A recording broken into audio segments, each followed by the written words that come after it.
Hi everyone, it's Dr. Ramani and welcome back to this ongoing series on the different types of narcissism. These are sort of multi-episode series within the series where each type is discussed over 1, 2, or 3 days with the goal of helping you understand these different narcissistic types, to understand the relationship you may be in, the difference from other people's narcissistic experiences, and hopefully give you some strategies and understanding for how you got into this and how you're going to try to get out.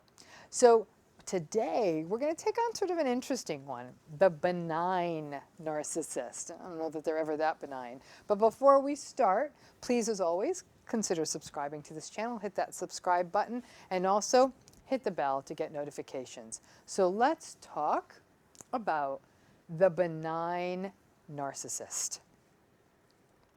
Narcissism falls on a continuum, like all personality patterns. Now, please bear with me and let me be sort of professory for a moment.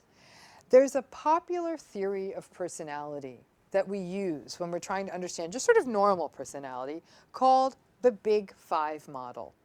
And in this model, there are 5 traits which you may have heard about: openness to experience, conscientiousness, extroversion, agreeableness, and neuroticism.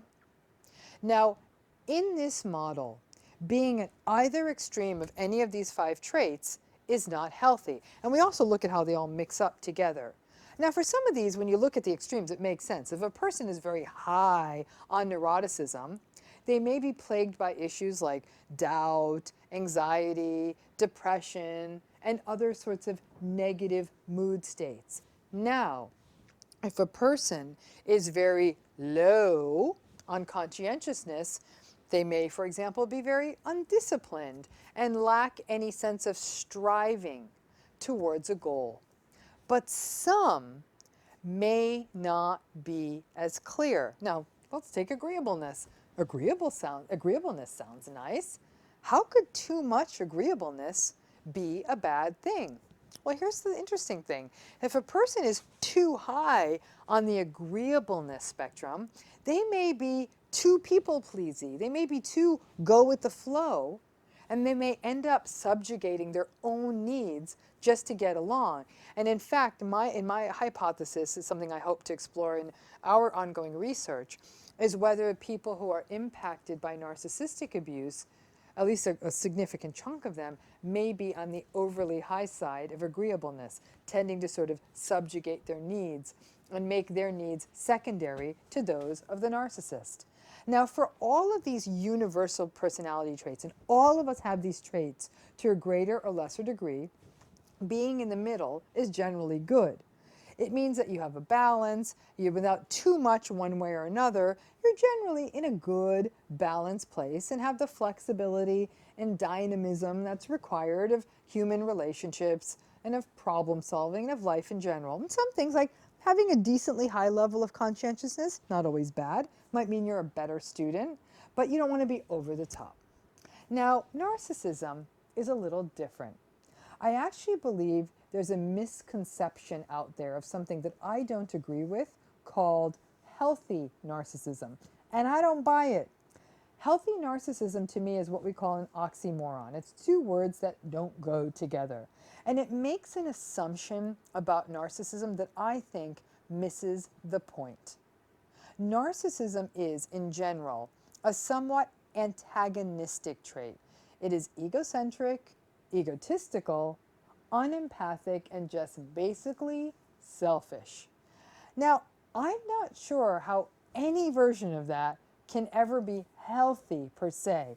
I do think that you are able to find a certain sweet spot of egocentricity in which people are able to put their own needs first at times, but they may do so in a mindful and self-aware manner, use communication to talk about it and support those around them, and then be able to engage in mutual relationships. So there are also times when they are able to put other people's needs at first at times. It's a dance. Now, that ain't what narcissism is, okay? no matter what. Now, at the most extreme and severe end of the spectrum, narcissism is dangerous, difficult, toxic, painful, and unsettling. For example, it's what we might see in more extreme versions of malignant narcissism, or in very severe covert narcissism or grandiose narcissism. It feels mean, and it feels cruel, and it feels exploitative. Now, at the mild level, it is just inconvenient and unsupportive and shallow. Now, benign narcissists are people who generally have milder versions of all or many of the patterns that we observe in narcissism: entitlement, low levels of empathy, arrogance, superficiality, validation seeking, being hypersensitive to criticism. You know the whole drill. You should know this list by heart. But they tend to lead, the benign narcissists tend to lead with the validation seeking and the superficiality. They just can't go deep. So, why are they so attractive to us? Benign narcissists can be the life of the party and have all the charm, the charisma, and the confidence. They tend to love attention, and they also tend to be extroverted. They love social media and followers and likes and selfies and look at me. And honestly, none of that, on the face of it, is really that problematic. It may not be your cup of tea or my cup of tea. I mean, it's just not toxic. If anything, maybe it's a bit immature. But they'll have all the attractive top notes, the benign narcissist, all the attractive top notes of the other forms of narcissism. But they may not have as much of that sort of mean-spirited antagonism. Because benign narcissism is just under a threshold, they may also not be as dysregulated or as sensitive to criticism, but still have a lot of the interesting, engaging, and playful swagger. In many ways, the benign narcissist can be very immature. Now, over time, that's going to get very tiresome, but initially, it's actually probably a lot of fun for some people. Now, as parents, the benign narcissistic parent might be in some ways the fun parent who, while they're egocentric and do put their needs in front of their children's needs, when they are on and present, they may be a bit more playful and less demanding than other parents, and they may not have solid boundaries like other parents would, who are actually doing the hard and frustrating work of parenting. Disciplining kids and setting limits with kids isn't fun, and benign narcissistic parents aren't up for the less than fun parts of parenting. So in that way, you may still view your benign narcissistic parent as selfish, egocentric, but also you may view them as being sort of immature, lighthearted, and even fun. Like even at this age, you might now as an adult feel like you sort of have to be a parent to them because their head is up in the clouds. So what's the harm in these benign narcissists? Now, where it can start to get tricky with benign narcissists is when you get pulled into their vortex of fun. You are having so much fun with them. They like to have fun. They like to have fun. They hate being left out, and they're very FOMO. They have a tremendous sort of fear of being left out, and they love being seen and being out. So it can be very seductive if you're someone like this. And if this is someone you're dating or romantically involved with, the love bombing can be fun and sparkly, and it's sort of a fun early relationship. But as with all human relationships, one day you may want to go deep. And one thing we know about narcissists is that they are not good at going deep and going vulnerable. Intimacy is not their strong suit. So once you try to go there, you may get pushback, you might get some light gaslighting, you might get deflection. You may feel a bit let down that this person whom you are enjoying is not interested in going deeper, and so you may be frustrated and start to wonder if it's actually you, if you're the one who read the situation wrong or the signals wrong, or is there actually something wrong with you? Maybe you're the one that's not that fun. Because these relationships with benign narcissists don't really feel toxic like the many other kinds of narcissistic relationships you have heard about. These relationships may feel superficial and shallow and maybe a bit annoying, but these relationships don't have that ultra manipulative, exploitative, really almost scary feel.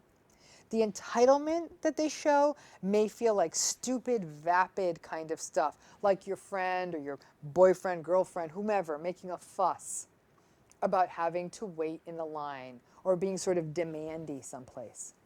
Now, benign narcissism could also be termed narcissism light. These are the narcissists who are really egocentric and selfish, but they lack the sting.